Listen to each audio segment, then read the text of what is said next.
Hey, want to welcome everybody back. This is going to be our second review here on Southeastern Rewind of an older show. Last time we did a 1978 Southeastern show, and this time we are with USA Championship Wrestling.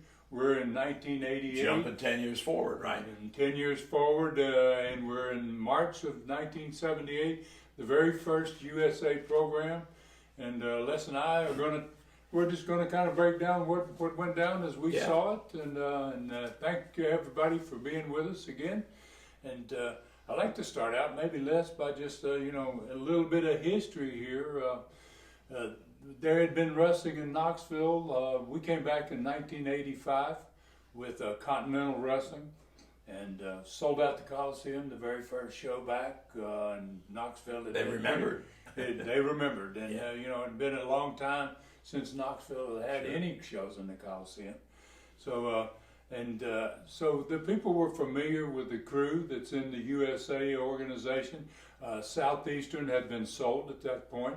I had sold my part, and everybody that was in the company sold to David Woods. Well, actually, let's talk about, start with when you sold Knoxville to Jim Barnett in Atlanta. Jim sold it to Jim Crockett, Blackjack Mulligan, and Ric Flair, and then they finally closed it down because the war had done nothing but kill the territory. Killed the towns everywhere, and so we came back in 1985 with Continental, and it kind of got wrestling kicked back off again. Sold Southeastern Wrestling to David Woods, a owner of a television station in Montgomery, Alabama, and from there, Knoxville was not part of that territory. We were coming up here and wrestling in it, but it was not owned by Southeastern Wrestling. So we started USA, myself and a gentleman named Bob Polk, who's going to eventually go into the hockey business with me. Right. And we're going to do pretty well in that business. Not bad as well. for a couple of country boys. Yeah. So that's kind of where we are here. This first show, obviously, it is the very first one recorded, and I have to tell everybody off the bat, and I'm sure they noticed it when they watched it, and if they watch it again, that there's always bugs in your first wrestling television production. And sometimes that's not killed after the first. Sometimes it's every week. There you go. It just continues. It can't continue on and on. But in this particular one, there's an area here about 3 minutes of that very first match was with the Bullet. And you don't see much of that match, but at the end, you see the instant replay of it, and it's in slow motion. Yeah. Which is a just big difference in 10 years ago in the 1978 show when it was full speed. Right. And this time, the instant replays are slow-mo. Improvement. Modernization. Absolutely, and slow motion makes a big difference in those instant replays. So obviously Bob Armstrong wins the very first match, the Bullet, and he's wrestling Tony Peters, who's been around for a long, long time. When I first wrestled in the Knoxville area in 1968, Tony Peters was around at the time, so he's got to be close to my age anyway. Yes, and there's a whole lot of people that we're going to see in this program, that you do see in this program that are not with us anymore, and I don't know if we want to start out with those that aren't with us. Wait till the end. Let's kind of talk about them at the end. So basically, you got the opening of the program, which is a brand new production, obviously, pretty slick. It's got all these insets. The action rolls into the picture of the USA logo in the background, and everything. The bumpers that they do in this program are they're not obviously they don't have the statue that's going around on a turntable. What they have though is the bumpers go in. The bumpers bring you a shot of the next upcoming match, because what's happening here is a truck is coming from Birmingham, Alabama for these shows.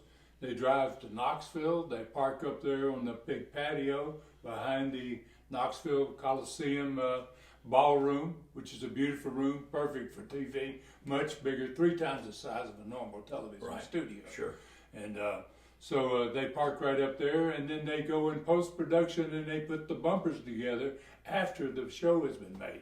Different than the 1978 version, in which everything is made right then and there. Sure. We might mention too that throughout this, just like the 78 Southeastern, that all the music will be generic, because back then, because we were regional shows, we get away with using top hits, top 40 hits, which that's no longer possible. Yeah. So that music has been taken out of all these shows. So it won't be the same thing exactly. And you know, if you had seen the Bullets entrance, you would have recognized that on this first one you won't, but I'm sure you're going to see the Bullets entrance in some of these upcoming shows, and they're going to be totally different. Without that bad to the bone music, Yeah. it's not going to really fit. Not the same guy. You know. So, And you know, I want to mention too that when you open the show, Ron's sitting not next to me, but this young kid who may be a good announcer someday by the name of Gordon Solie. And Yeah. I'm making a joke out of it. Honestly, he was my mentor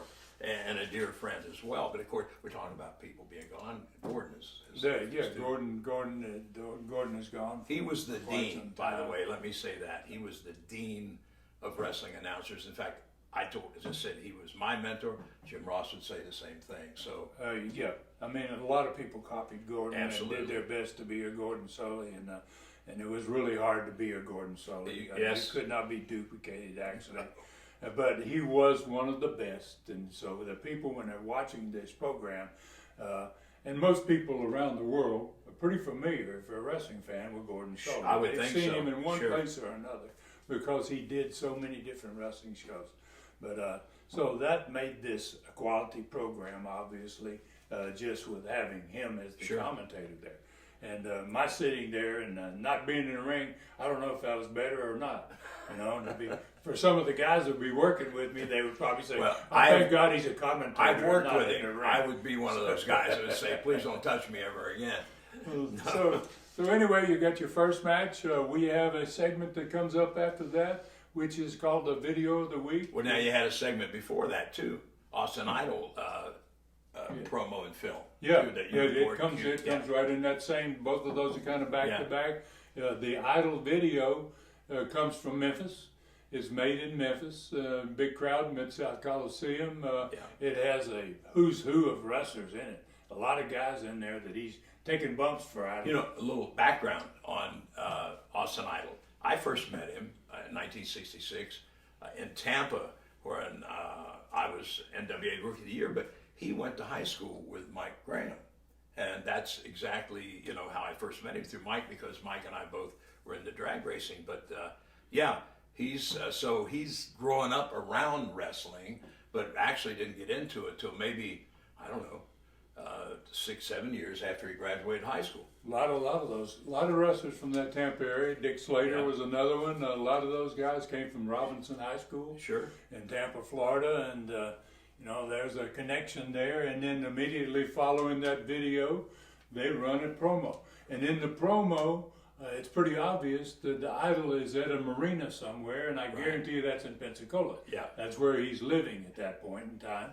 And he's been down there for many years with Continental Wrestling before he ends up staying there for quite some time before he actually leaves there. So then we get into the second match on the card, which is the RPMs, a couple of great talents, really good workers. They came up with the gimmick because of the Rock and Roll Express, obviously. But yeah, they actually, you people may have seen them on WC or Georgia Championship Wrestling, you know, at an earlier date as well, because I think that's the first place I ever saw them, you know, on the national. And I think they spent some time in Memphis. Yeah. You know, so they've made the run of the South and the Southeast, and so they're on this. And actually, that's a great match they had. They wrestled Brickhouse Brown and Todd Morton. This Todd Morton is still around.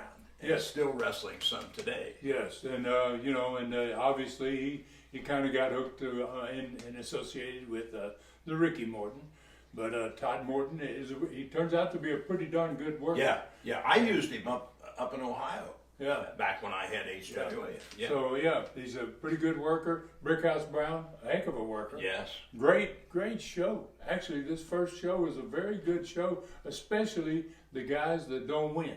Yeah. The losers in these matches are good talent. You know, that's something you might mention too. That for you to be a guy that is putting guys, what I mean by putting guys over, letting other people win, it takes a unique talent because you have to make them look good and yet not make yourself look bad, which sounds crazy, but some of the best workers, performers in the business back then actually were what we call carpenters. Today they talk about jobbers, but those guys made a living making other guys look good. Yeah, and Brickhouse Brown does a great job in this particular match of doing just that. He made himself look good, right. But in the end, he's not going to win. Yeah.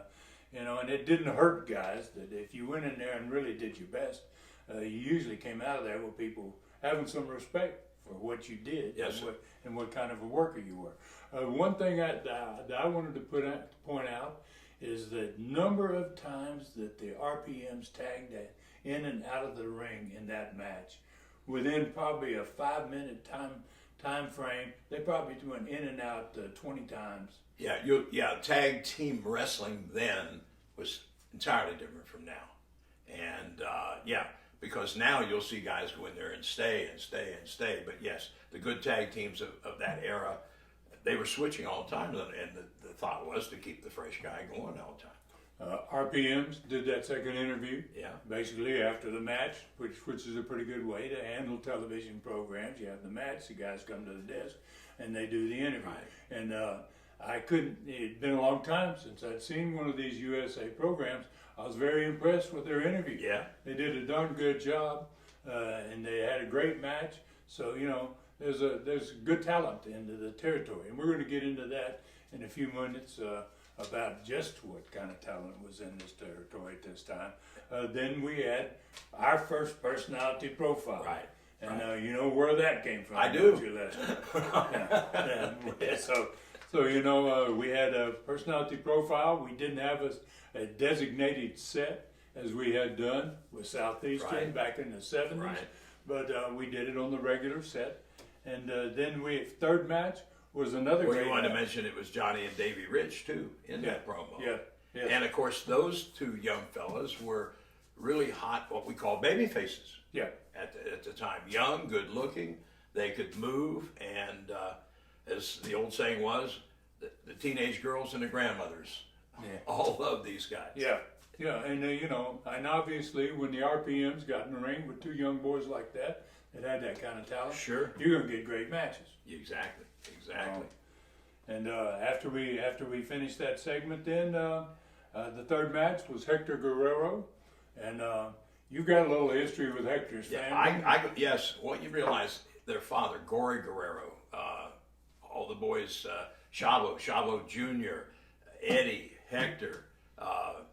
I first wrestled their father in Phoenix, Arizona in 1966.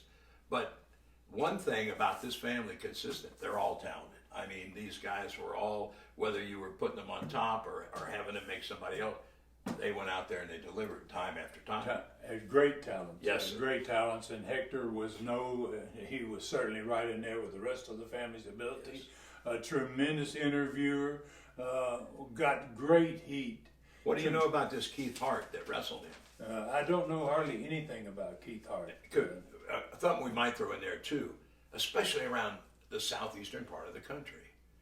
There were guys who were part-time wrestlers almost on every corner, right? I mean, it was never hard to find guys to fill out cards. And so you're going to find some guys on these shows who pretty much one and done, basically, or never wrestled outside of their immediate home area.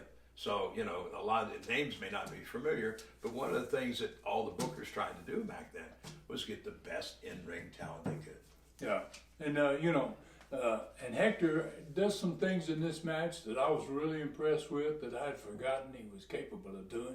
At one point, the guy throws him in the ropes, and he comes off the ropes, and the guy bends over to give him a backdrop, and Hector reaches around and hooks this guy's head and takes him down on his back. Yeah. And Hector turns a backdrop into a maneuver that puts him in a position to Puts him on offense. Puts him on Yeah. offense. Sweet move. Beautiful move. A lot of great forearms in that match, Yeah. which you don't see a lot of. No.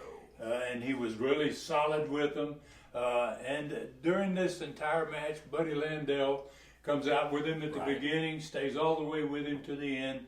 Buddy Landell's pretty decent talker and pretty good worker in the ring too. And so He was a Knoxville boy. yes, Local from town. Knoxville. Yes. From Knoxville originally, and became a pretty big star in the Yes. sport. And so you've got Hector and Buddy Landell kind of as a little bit of a team and a combination there together.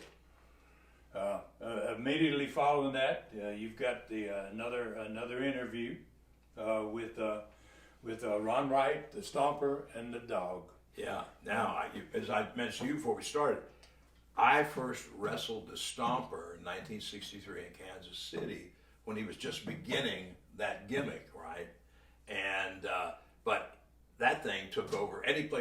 He drew money everywhere he went. Everywhere. You believe the fans believed him. You had to. This guy was in tremendous shape. He could go and go. He was strong, and I tell you, he had the look that you wouldn't want to meet in a dark alley. No, he had the look for darn sure, and once he came and started wrestling for us in about 1977, early 76 or 77. 76, What was the Battle Royal in January, whatever year it yes, was. Where he made his start. 77. Yeah. The Battle Royal in 77 was his big debut. Archie Henderson. Archie Goldie. Goldie, yeah. I had a hockey coach named Archie Henderson, and he was from Canada too, so that's why I could get confused sometimes. But Archie Goldie, the Mongolian stalker, basically never left working for my company. He went from Southeastern in Knoxville to Southeastern in Pensacola, And then back to Knoxville, and then retired there. and then he came to work for me. We go back to Knoxville again with Continental. He works for me there again. He's in the USA.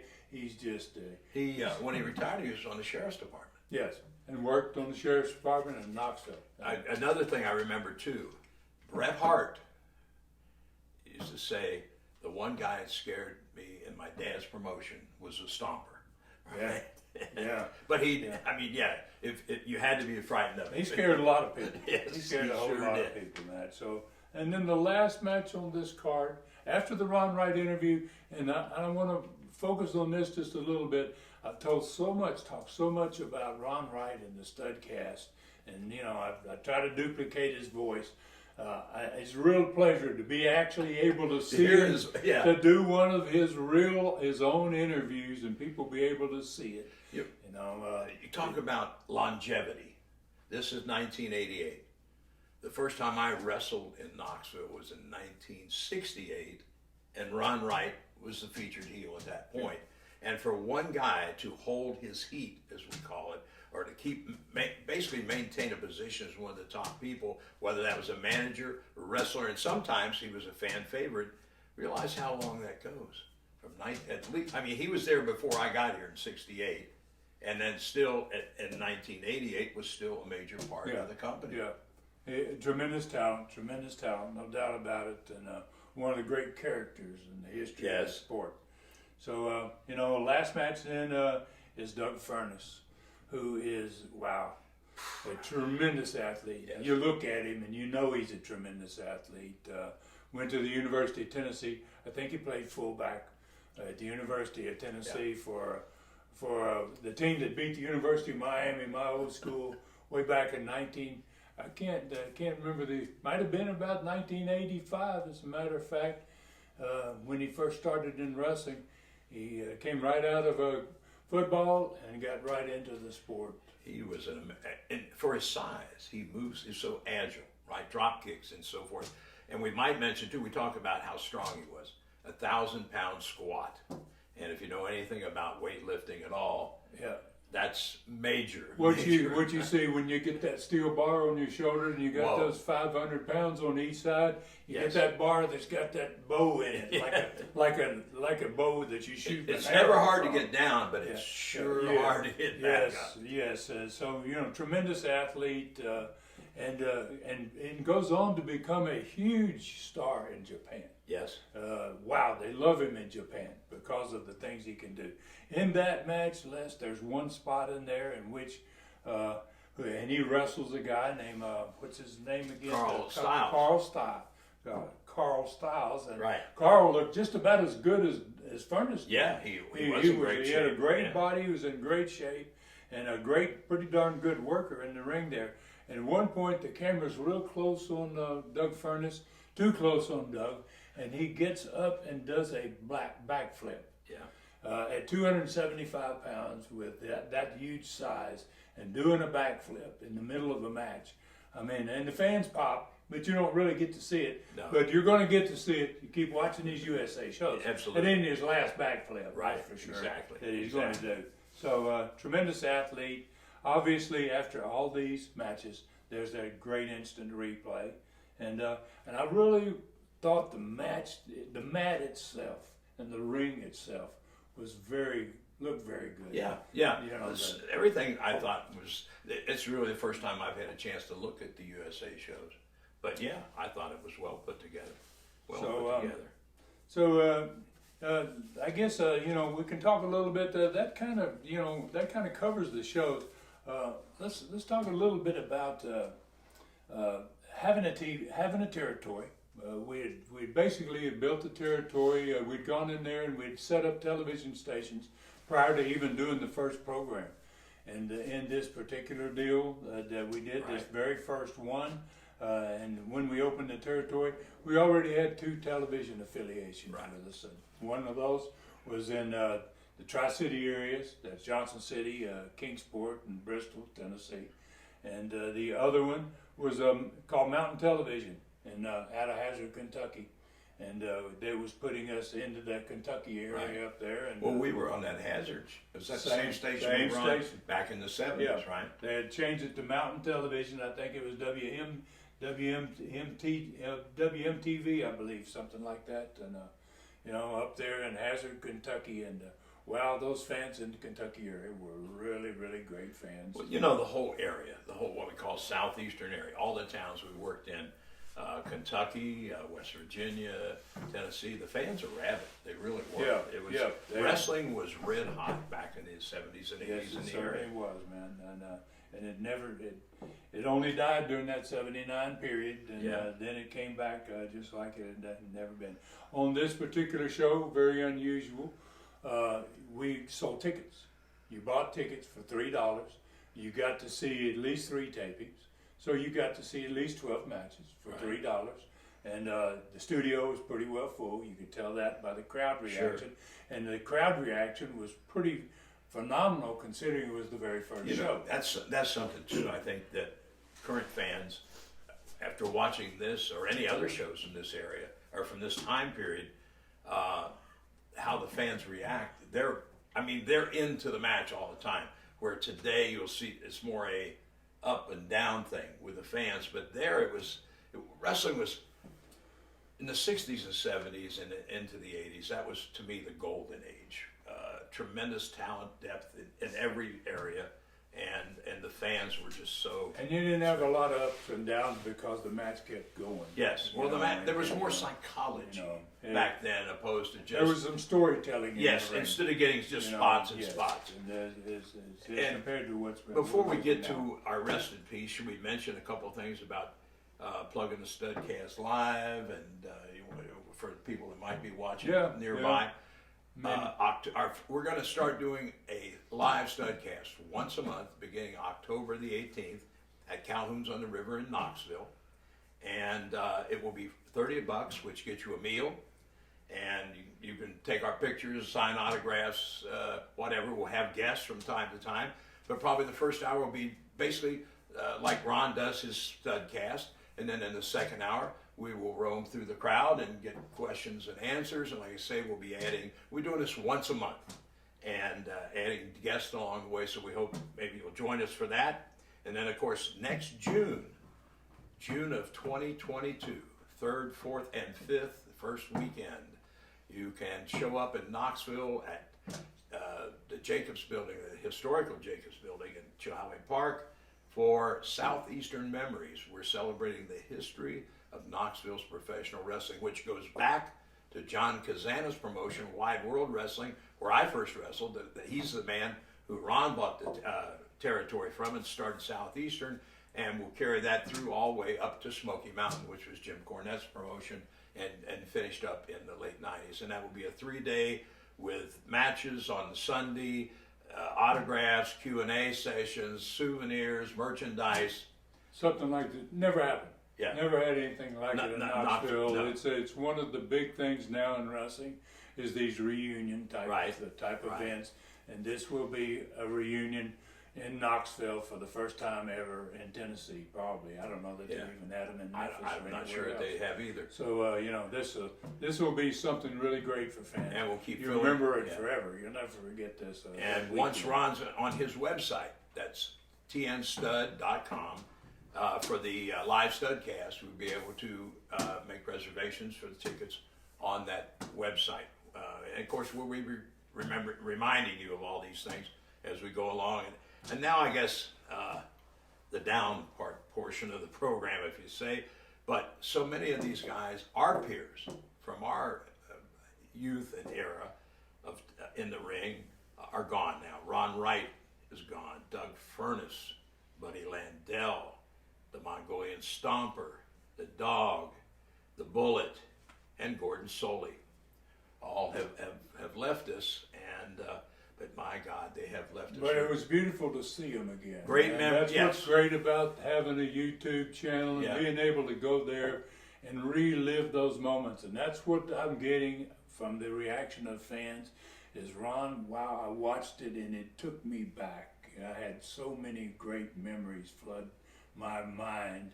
Doesn't it take you back when you watch it? It took me, it certainly did. I know, It made me realize I'm a little older than I was. Made me realize I'm days, ancient. That's it. And wish I weren't.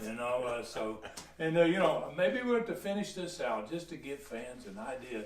They publicized the Knoxville card for I think it was like the 19th on a Saturday night. This was the very first event, the live event for USA Wrestling. And this is the card, and I just about put this card with just about any place in the country back in that time frame. Sure. And certainly now they can't match some of these guys, no way. Bullet and Bob and the Stomper, managed by Ron Wright. Austin Idol in the International Championship match versus the El Lobo. In the USA Tag Title match, it was Rock and Roll RPMs, the champions, against Johnny and Davey Rich. For the Tennessee Championship, Doug Furnas was the champion. He wrestled against Buddy Landell. And for the Texas title, the Texas champion, Bam Bam Gordy, Terry Gordy himself. What a tremendous talent he was. And he's no longer with us, too. He's another one that is no longer with us. Wrestled against the Adonis. In that match, Scott Armstrong wrestled against the Dog. Bill Dundee wrestled against one of the original sheep herders, Jonathan Boyd. Who was a character in himself. Yes, he was. And a kind of a monster in the ring in his own right, too. Bill Dundee against Jonathan Boyd. I'd like to see that one again myself. And Hector Guerrero wrestled in the opening match against Jackie Reed. 8 matches on that card, March 19th, 1988. And we want to thank. I want to thank you. Got anything else you want to add to it? No, I think except we hope you enjoy us breaking these down. And of course, as we get into them, if there's some you modern folks call it a storyline, we call it an angle. But we'll break those down, explain why and how. But as Ron said, this was the first taping of the USA program. So obviously, nothing starting here, just starting to get things warmed up and starting to get guys sort of squaring off with each other. Yeah, and you will notice the improvement in the shows. There was a couple little microphone hiccups there, sound, audio, right. And all those things are going to get cleared up. You'll be noticing that in the next programs. Want to remind remind you that every Sunday is a new release of a USA TV show. So every Sunday, 3 o'clock Eastern Time. This Sunday, this program is going to be on Saturday, on the 21st. The 21st. Right, yeah. Yeah, the 21st. It's going to be on the 21st, and on the 22nd, USA's second show, USA Wrestling's #2 show. And then we'll be back to review that sometime in the following week. Right. And every week we're going to review the show that premieres on Sundays.